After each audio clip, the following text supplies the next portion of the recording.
Welcome back to Fast Fix, and for today's video, I'll show you how to send pictures as document in WhatsApp Android. So first go to your gallery and find a photo that you want to send as document. And then from here, tap on the share button, and then you'll find all the icons right here at the bottom. Then swipe left and find the folder icon.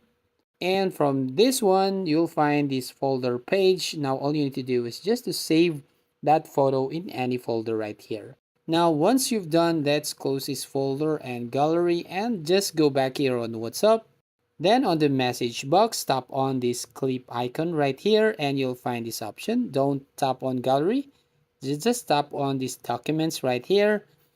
Now from here, you need to browse your folder and find that save picture on a download folder. So let's go on the three lines at the top left. And from here, you just open from downloads. So tap these downloads and scroll down until you find that picture here. So tap this one and tap on the arrow button at the bottom right corner.